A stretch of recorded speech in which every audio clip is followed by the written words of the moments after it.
Bon, on peut pas dire que la première scène post-générique de Doctor Strange et du Multiverse of Madness soit la scène la plus subtile qui soit. Mais bon, on va quand même y revenir et elle m'a quand même fait plaisir. Bonjour, bonsoir, j'espère que vous allez bien. On se retrouve pour parler des scènes post-génériques, enfin des scènes. De la scène surtout, de la première, parce que la deuxième, il n'y a pas vraiment de quoi analyser ou théoriser dessus, mais on va quand même y revenir légèrement, mais surtout de la première, et aussi parler de la toute fin, mine de rien, de ce film. Je vous laisse d'ailleurs aller voir ma critique si vous ne l'avez pas vu, ça me fera très plaisir, et déjà si vous en avez envie, vous n'êtes pas obligé, vous faites ce que vous voulez, et n'hésitez pas à vous abonner aussi pour m'aider, voilà, ça m'aiderait énormément, ça mange pas de pain, c'est gratuit. Voilà, voilà.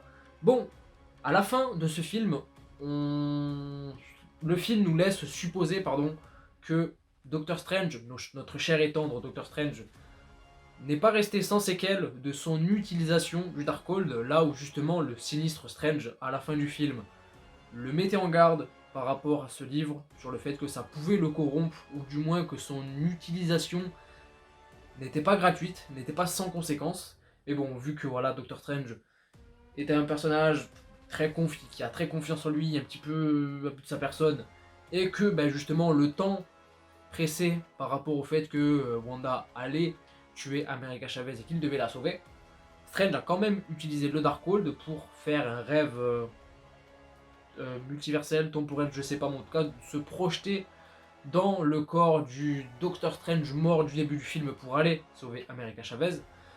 Et voilà, donc à la fin du film, on nous laisse penser que justement, on a Strange qui sort sur New York, voilà, tranquillement, tout pimpant. Et là, il a l'air d'avoir une certaine crise, et bam, le troisième œil sort de son front. Donc, le Darkhold a réveillé quelque chose en lui, du moins, ça va pas fort. Ça va sûrement pas fort, ça peut teaser quelque chose pour la suite, notamment le fait que, est-ce qu'on va pas avoir un Strange qui va se retrouver du côté obscur quelque part, comme l'a été justement le Doctor Strange issu de l'univers des Illuminati dans le film, nous verrons. Et ce qui nous amène justement déjà au générique du film, qui est d'ailleurs très beau, très très beau, avec voilà, directed by Sam Raimi, Benedict Cumberbatch, le boss, la légende, Elizabeth Olsen, la déesse, et bien évidemment qui nous amène à cette première scène post-générique qui est pas la plus subtile justement, comme je disais en début de vidéo, puisqu'on a un personnage interprété par Charlize Theron, rien que ça, moi, ça me va. Voilà, Charlize Theron dans le MCU, oui, tout de suite, je signe. Enfin, c'est déjà fait, donc voilà, j'ai pas besoin de signer. Donc Charlize Theron, qui interprète supposément, c'est même sûr, le personnage de Cléa. Et qui est Cléa? Petite storyline très vite fait. Cléa dans les comics, c'est la fiancée, la femme, ça devient la femme de Doctor Strange dans les comics.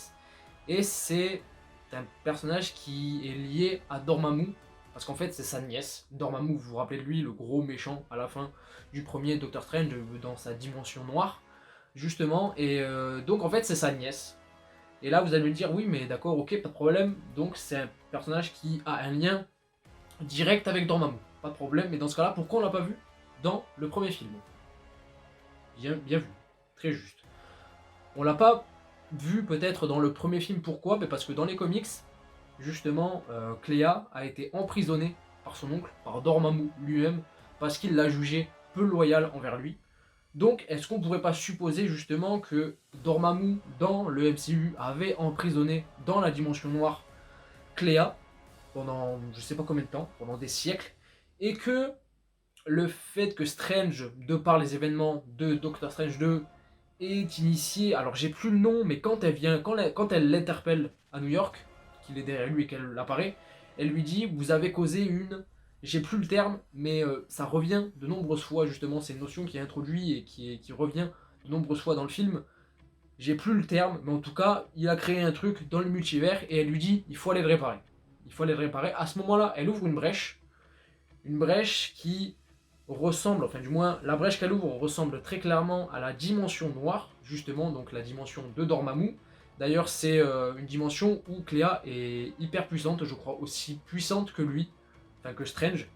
Donc voilà, ça peut supposément nous diriger vers le retour quelque part de Dormammu, sans doute, pour un potentiel Doctor Strange 3. D'ailleurs, par rapport au programme que cette scène post-générique peut teaser, je pense que personnellement, ça tease Doctor Strange 3. Doctor Strange 3, pardon, j'ai bégayé, je suis fatigué, excusez-moi.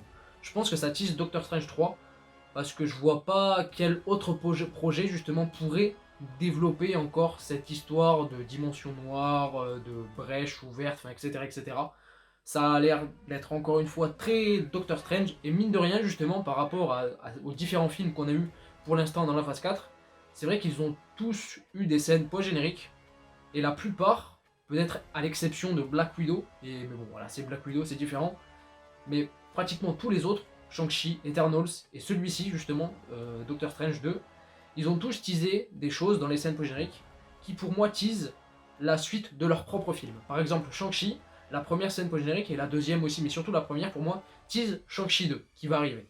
Eternals, la première scène post-générique, surtout, encore une fois, tease pour moi Eternals 2, qui n'est pas annoncé officiellement mais qui pourrait arriver.